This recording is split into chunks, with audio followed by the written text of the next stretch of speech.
Ketika mendengar laporan dari Ksatria Amiru, Kel mengerutkan kening saat satu sosok terlintas di benaknya. Amiru yang memperhatikan ekspresi Kel kemudian menjelaskan. Mereka menyelamatkan seseorang saat sedang mengeksplorasi garis pantai beberapa hari sebelumnya, dan sepertinya sekarang orang itu sudah sadar. Kel kembali merasakan firasat buruk setelah mendengar penjelasan Amiru. Amiru melanjutkan. Dia sempat bingung apakah harus menolong atau tidak karena orang itu tidak sadarkan diri dan hanyut ke dalam pusaran air. Tetapi dia teringat apa yang Kel lakukan di alun-alun dan memutuskan untuk menolong. Bukankah nyawa adalah sesuatu yang berharga? Kel menjawab pertanyaan itu setelah lama terdiam. Tentu saja. Amiru bilang dia sudah menduga kalau Kel akan menjawab seperti itu. Tapi Kel bahkan tidak bisa memikirkan wajah tersenyum Amiru sekarang. Yang ada di pikirannya saat ini hanyalah detail tentang bagaimana novel itu menggambarkan situasi Tonka. Amiru yang tidak tahu apa yang sedang dipikirkan Kel mengira ekspresi serius di wajah Kel adalah karena dia sangat peduli pada orang itu.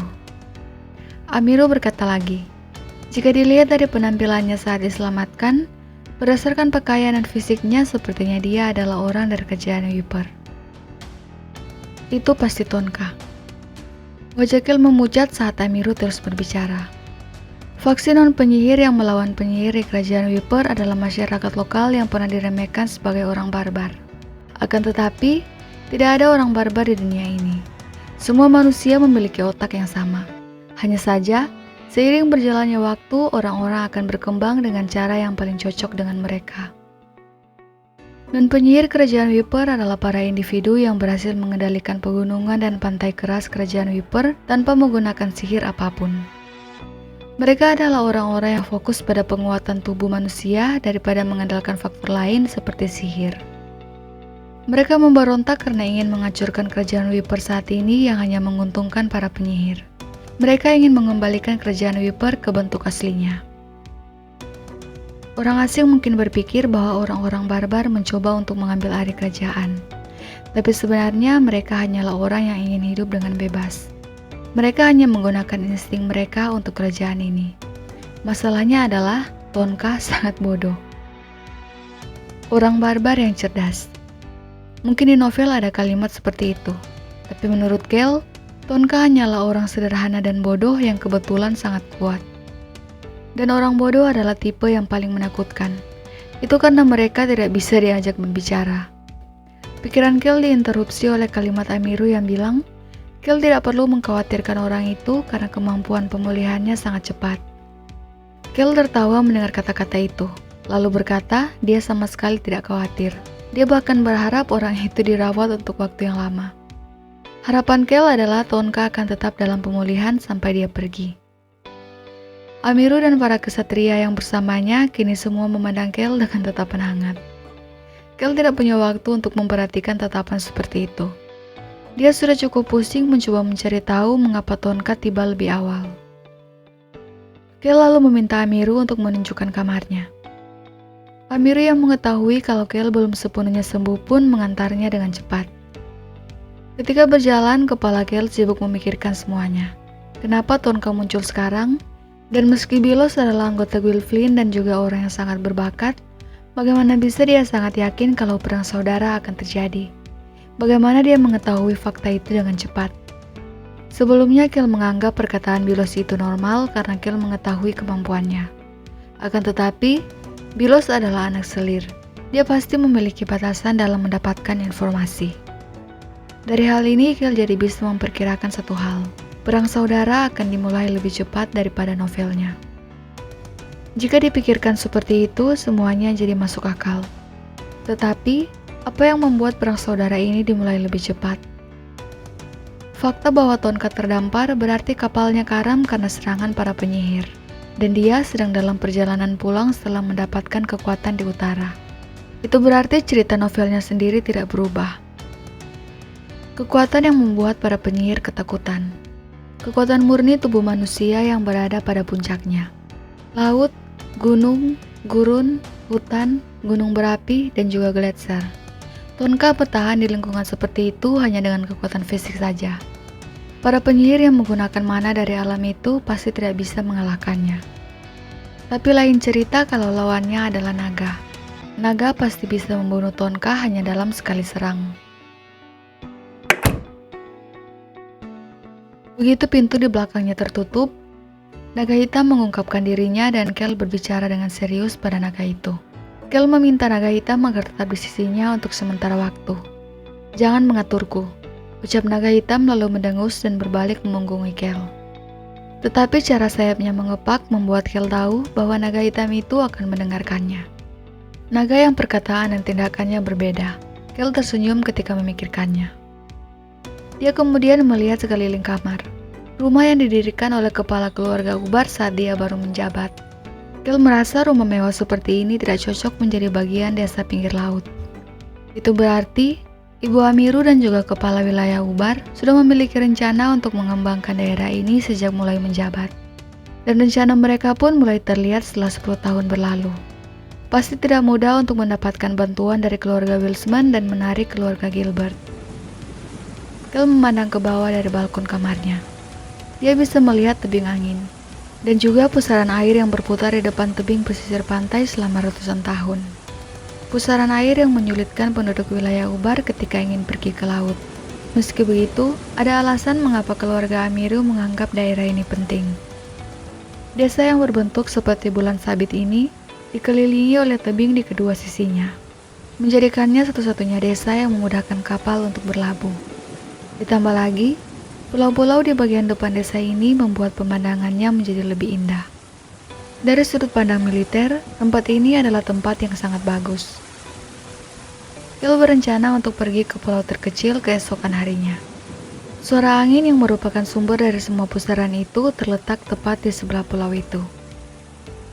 Ini adalah kekuatan yang tenang tapi kacau. Dalam novel, Tonka menilai suara angin seperti itu. Persis seperti kekuatan yang Kel cari. Sebuah kekuatan yang akan memungkinkannya untuk bergerak cepat dan diam-diam melarikan diri sambil menyebabkan kekacauan bagi yang kuat. Kel sedikit menyeringai karena tidak sabar menunggu hari esok. Dan seringaian itu segera berubah menjadi senyum penuh kepuasan ketika dia melihat 10 anak serigala mengantarkan makanan yang dibuatkan Bikrox ke kamarnya.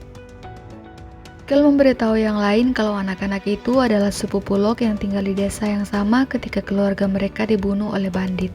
Kel tersenyum bukan karena dia menyukai anak-anak itu. Mata Kel terfokus pada Bikrox yang berada di belakang anak-anak yang menuju pintu keluar. Putra Ron, seorang koki dan ahli penyiksaan. Bikrox sempat menatap Kel sekali sebelum meninggalkan ruangan. Dia mengingat anak-anak serigala tadi. Mereka semua sekarang berpakaian rapi seolah-olah mereka tidak pernah tinggal di desa terpencil sebelumnya. Pasti itu karena Bikrox. Pikir Kel yang merasa kalau Bikrox ternyata cocok untuk menjadi seorang pengasuh. Kel mengingat kejadian sebelumnya saat dia baru turun dari kereta kuda. Saat itu ada satu anak kecil yang mengajaknya berbicara.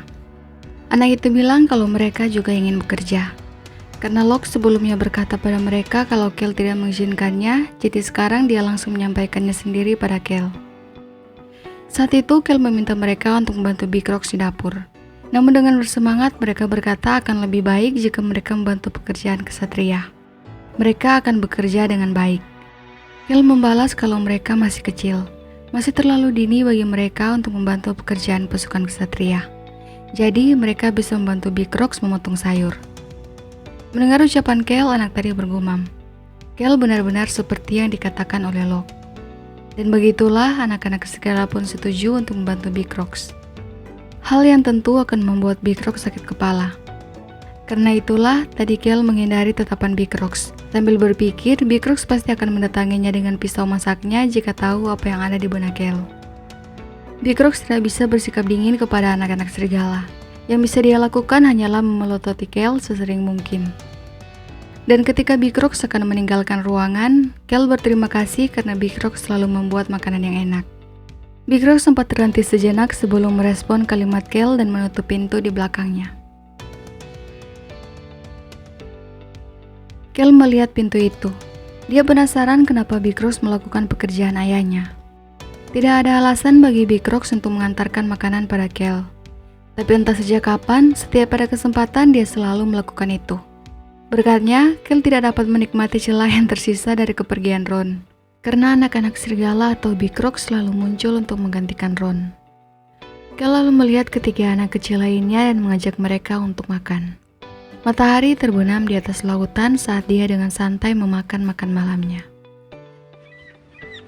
Di hari berikutnya, Kel bertukar salam dengan seorang lelaki tua, nelayan yang telah menjelajahi Laut Ubar dan berjuang melawan pusaran air selama puluhan tahun. Orang tua itu dikenal sebagai veteran Laut Ubar nomor 1 di desa kecil tepi pantai ini. Dia memiliki kulit yang sangat kecoklatan yang menunjukkan berapa banyak waktu yang dia habiskan di laut. Pria itu meminta Kel untuk mempercayainya. Dia akan mengantar Kel ke tengah pulau dengan selamat.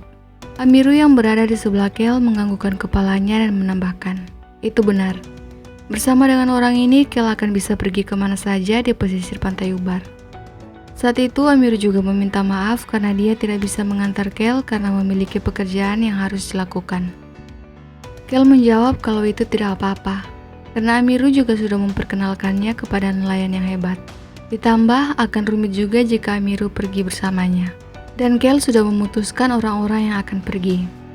Ketika nelayan itu bertanya untuk memastikan apa hanya 3 orang yang pergi, Kel membenarkan dan berjalan menaiki kapal. Wakil kapten mengikuti di belakang Kel. Seharusnya tidak menjadi masalah untuk tidak membawa kesatria lain karena pulau-pulau itu tidak berpenghuni. Selanjutnya ada Bikrox, yang akhirnya pergi bersama mereka atas perintahnya. Bikrox naik ke kapal dengan ekspresi kaku di wajahnya. Kel berkata, dia dengar banyak hasil laut langka yang ada di jala yang sudah ditebarkan di dekat pulau. Bikrox berterima kasih pada Kel, tetapi dengan wajah kesal yang tidak repot-repot dia sembunyikan. Sementara itu di dermaga, Hans sedang memeluk Wan dan Hong yang meronta-ronta mencoba melepaskan diri dari Hans yang semakin dekat dengan air. Meskipun anak-anak kucing itu menyukai bau laut, mereka tidak menyukai air. Hans tersenyum lalu berkata pada Kel, dia harap Kel bisa kembali dengan selamat. Kel juga tersenyum dan mengiyakan ucapan Hans. Saat itu dia juga bisa mendengar naga hitam berkata kalau dia akan terbang. Naga kecil yang secara alami mengikuti Kel sambil tetap tidak terlihat. Kapalnya mungkin sedikit bergoyang, jadi tolong pegangan yang erat, ucap pria tua itu saat mereka berangkat. Dan segera setelah kapalnya bergerak membelah lautan, Kel mulai mengumpat dalam hati. Kapalnya bergoyang, bahkan nyaris masuk pusaran air yang sepertinya akan menyedot semuanya. Segala macam suara hantaman air terdengar di telinga Kel saat nelayan tua itu tertawa dan berkata, "Bukankah pusaran air ini sangat keren?" Sepertinya dia tidak takut apapun, pikir Kel sambil mendorong tangan wakil kapten yang memegang pakaiannya dengan wajah pucat. Kel mendengar nelayan itu memberitahu kalau pulaunya sudah terlihat, bersamaan dengan mabuk laut yang menerpa dirinya. Kel memandang pulau yang berada di depan kapal mereka. Di dekat pulau itu ada pusaran air yang dikatakan sebagai pusaran air yang paling menyeramkan dibanding pusaran air lain. Air laut berwarna putih dan biru saat memantulkan dasar laut, dan menjadi semakin gelap seiring semakin dekat ke pusaran air. Nelayan itu melihat Kel lalu sambil tertawa dia berkata, mereka harus berpisah dengan dunia kalau sampai terseret oleh pusaran air itu. Kel bahkan tidak perlu melihat untuk mengetahui seberapa pucat wajah wakil kapten sekarang. Dia sendiri menahan perasaan ingin muntah dan memperhatikan kata-kata nelayan itu. Dulu, ada legenda yang mengatakan bahwa pusaran air itu muncul karena ada pencuri yang mengambil barang milik dewa. Kalimatnya terhenti karena perahu mereka yang tiba-tiba saja miring ke satu sisi. Kel menelan ludah setelah melihat air yang menabrak pinggiran kapal. Kapalnya hampir saja terbalik, mendayunglah dengan benar bocah, ucap pria tua itu pada anaknya yang langsung meminta maaf. Kel memperhatikan percakapan santai ayah dan anak itu sejenak.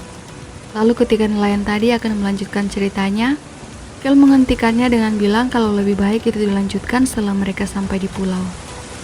Masih dengan tertawa dia berkata Amiru juga mengatakan seperti itu. Lalu dengan terampil dia mulai mendayung yang entah bagaimana membuat kapal mereka bisa menghindari semua pusaran air. Akhirnya mereka pun tiba di sebuah pulau dan Kel sekali lagi bisa merasakan tanah di bawah kakinya. Kel melihat wakil kapten yang sedang mabuk laut parah hingga membuat Kel bertanya-tanya apa orang itu akan mati.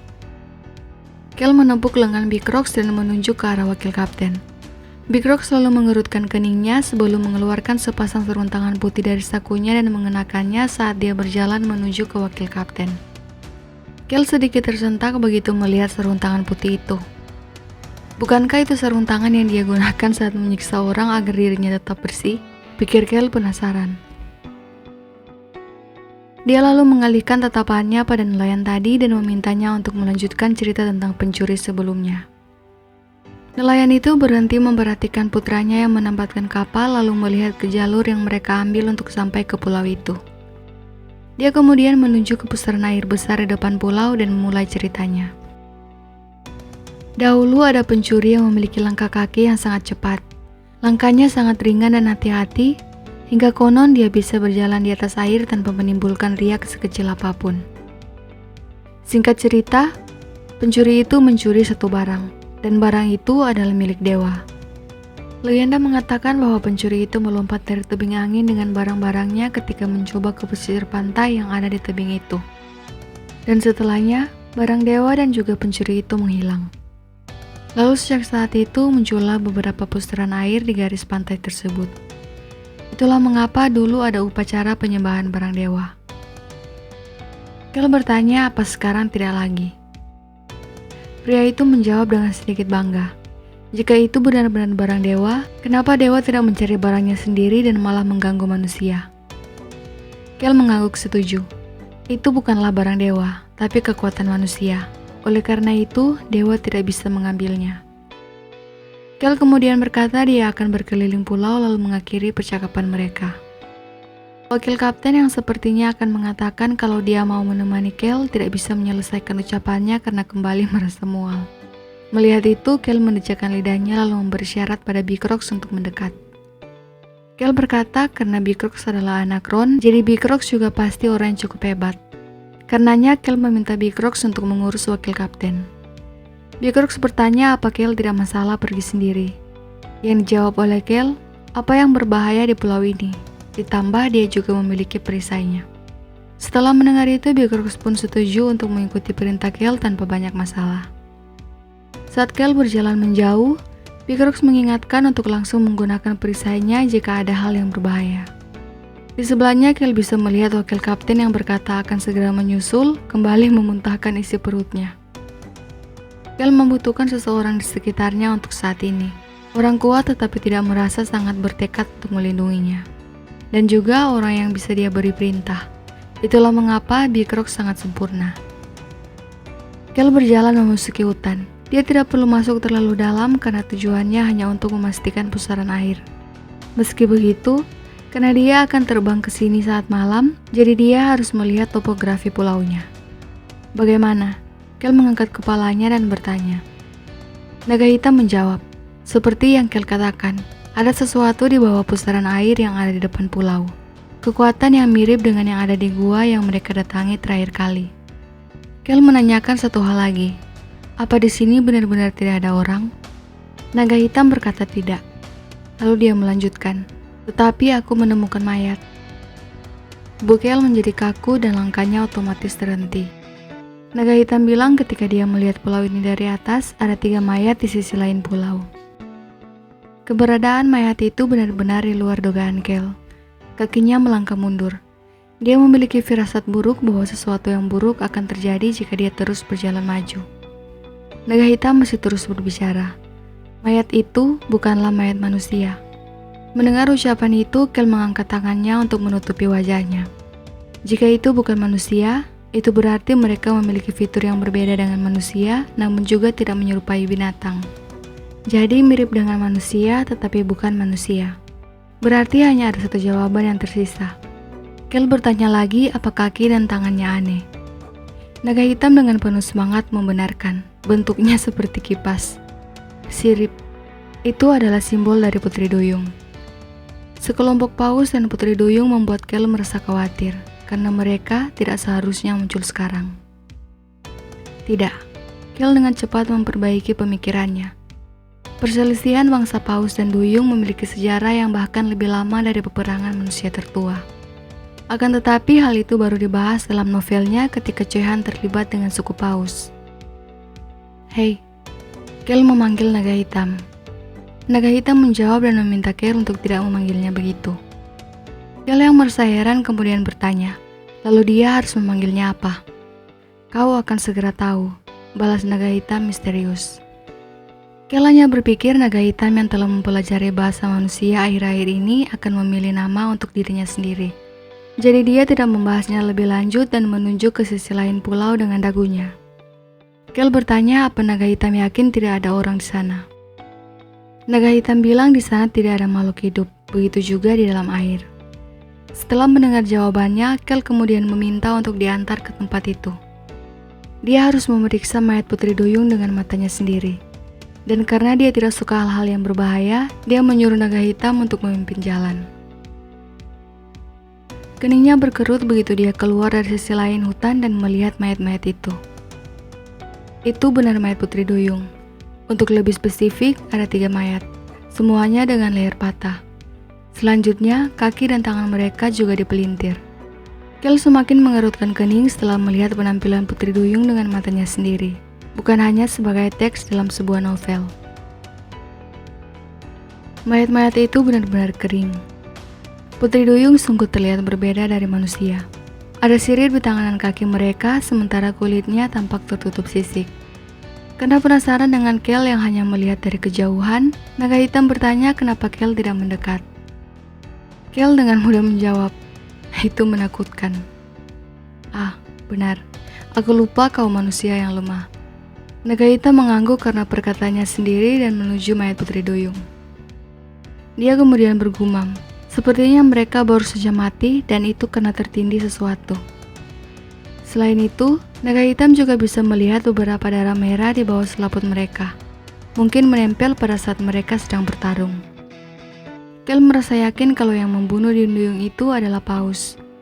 Suku paus memiliki populasi kecil, mirip seperti naga, tetapi mereka adalah eksistensi terkuat di lautan.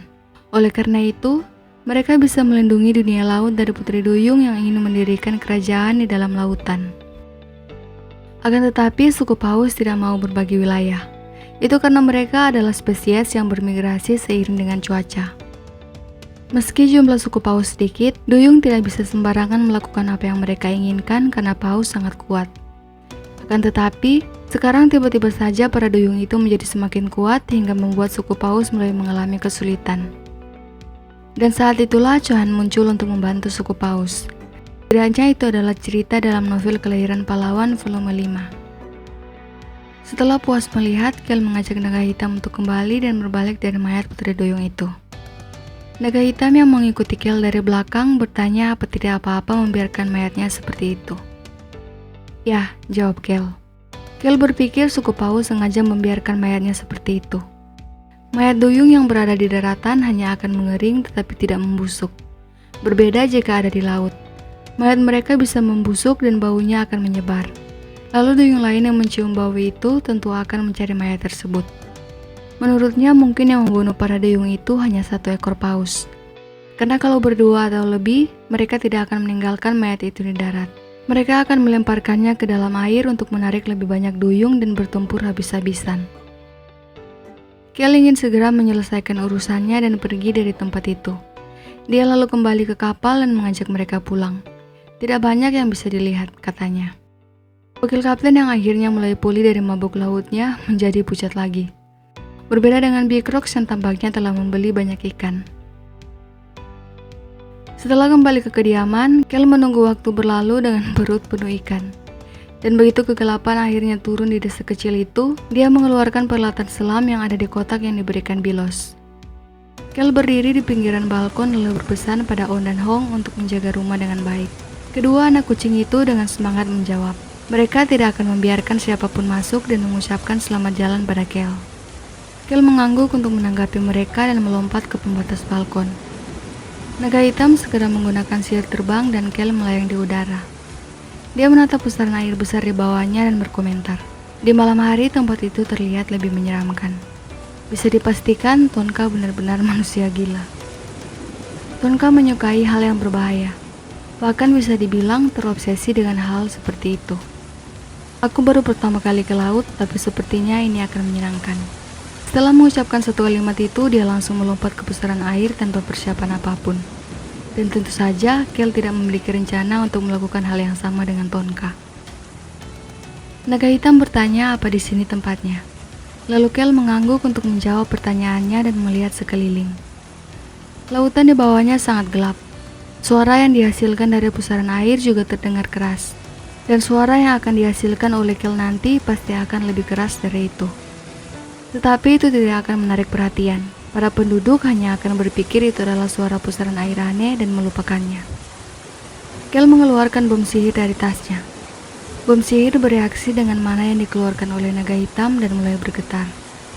Bom sihir di tangan Kel bukanlah bom sihir yang digunakan oleh organisasi rahasia yang disebutkan dalam novel volume 1 dan 2, melainkan bom sihir yang lebih kuat dari itu.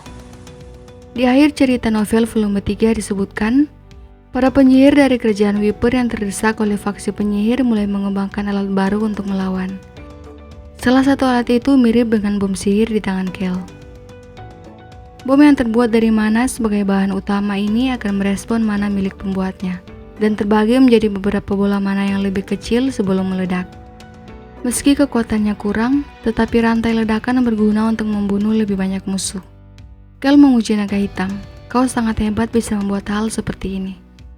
"Benar, aku adalah naga yang hebat dan perkasa," balas naga kecil itu sambil mengalirkan lebih banyak mana dari cakar kecilnya dan menghilang ke dalam bom. "Hati-hati jangan sampai terluka." Naga hitam meletakkan perisai di sekitar Kel dan mengucapkan selamat tinggal. Begitu suara kecil terdengar dari dalam bom sihir, Kel melepaskan bom dari tangannya kemudian mengenakan kacamata selamnya. Itu adalah alat sihir yang memungkinkannya bernapas di bawah air selama 5 menit.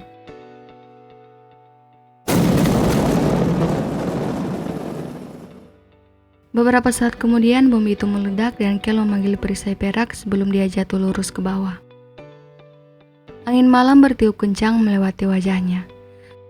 Setelah puluhan ledakan yang lebih kecil meledak, pusaran air kehilangan kekuatannya dan tidak bisa lagi berputar dengan benar. Saat itu Kel membuka perisainya. Sekarang dia sedang berdiri di dasar laut. Di depannya ada sebuah batu yang sangat besar menjulang. Dia melihat batu itu dan bertanya-tanya bagaimana bisa Tonka menghancurkannya. Kel menggelengkan kepalanya, berjalan mendekat lalu mengintip ke bagian bawah batu itu. Dan sama seperti setiap kali dia mendapatkan kekuatan kuno, suara pemilik sebelumnya muncul. "Dasar bajingan."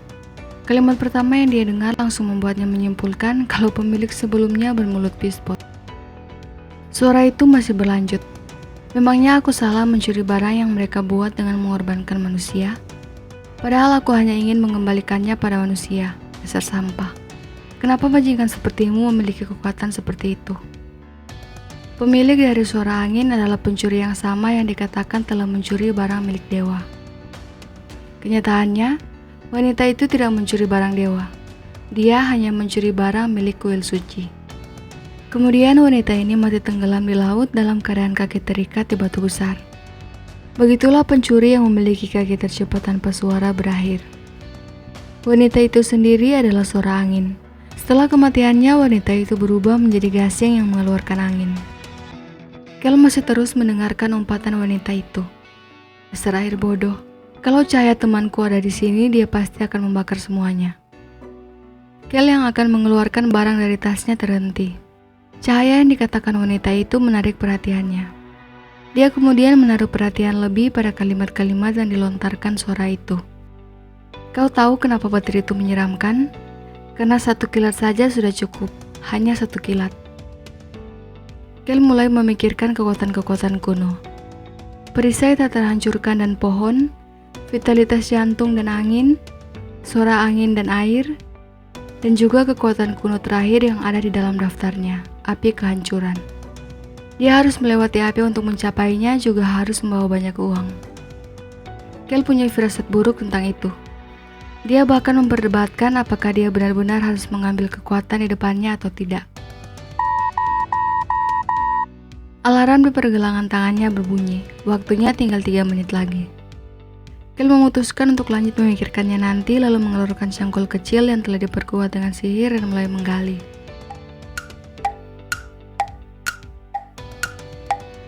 Tidak ada alasan untuk menghancurkan batu sebesar itu seperti yang dilakukan Tonka jika dia hanya harus menggalinya saja. Kel menggali ditemani oleh suara pemilik kekuatan kuno. Kalau aku dibilang berdosa karena mencuri, kenapa mereka tidak berdosa padahal mereka sudah membohongi manusia? Dunia ini busuk. Ini adalah dunia yang kotor di mana mereka yang berkuasa dapat melakukan apapun yang mereka inginkan dan mengambil semua yang kami miliki. Benar, dunia ini memang kotor. Pikir Kel membenarkan ucapan itu. Hanya ada satu hal yang diinginkan oleh pemilik suara angin. Kebebasan. Dan satu-satunya cara untuk memberikan itu adalah dengan menghancurkannya. Gasing itu pecah berkeping-keping di bawah kaki Kel. Suara tajam seperti pekikan bergema di bawah air saat itu terjadi. Lalu angin yang mengalir keluar dari gasing sebelumnya kini mulai mengelilingi Kel. Dia mendengar suara itu berbicara padanya. Ternyata kau memiliki kekuatan pemulihan. Jangan sampai tertangkap sepertiku, mengerti? Kel menduga kalau kekuatan pemulihan yang dimaksud adalah vitalitas jantung. Kau harus hidup bebas. Itu adalah kata-kata terakhir yang didengar oleh Kel. Angin putih mengelilingi tubuhnya dan bergerak di sekitar jantung. Kemudian jantungnya tiba-tiba berdetak sangat kencang hingga terasa sakit. Kel menepuk jantungnya dengan tangan kanannya hingga gelembung udara keluar dari mulutnya yang terbuka dengan paksa karena rasa sakit. Dia bertanya-tanya apa yang sebenarnya terjadi. Selagi dia menahan erangannya dan meringkukkan tubuhnya, pada saat itu angin bertiup sebelum bergerak turun ke kaki Kel lalu meninggalkan sebuah tanda di pergelangan kakinya. Sebuah gambar pusaran air yang berwarna perak. Jantungnya menjadi tenang setelah tanda itu selesai. Kel menduga kalau vitalitas jantung telah memperkuat suara angin. Meski merasa penasaran, dia tidak memiliki waktu untuk memikirkannya. Alarm berbunyi sekali lagi untuk memberitahu dia harus naik ke atas karena tidak banyak waktu yang tersisa. Kel mengaktifkan suara angin, lalu hembusan angin mulai berputar di sekitarnya. Dia dengan ringan menggerakkan kakinya dan tubuhnya langsung bergerak menembus air. Meskipun pusaran air besar di depan pulau telah hilang, pusaran air lainnya masih ada. Dalam seminggu pusaran air itu pasti akan hilang juga, pikir Kel. Dia dengan mudah melewati mereka tanpa masalah hingga mencapai permukaan air. Bersamaan dengan bunyi alarm yang menandakan 5 menitnya sudah habis. Kel menoleh ke arah desa di mana sudah cukup banyak lampu yang mulai menyala. Dia harus cepat dan segera kembali. Hans mungkin tidak akan membangunkannya karena Kel sudah berpesan untuk tidak mengganggunya kecuali itu masalah hidup dan mati. Tetapi tetap saja masih lebih baik untuk segera kembali.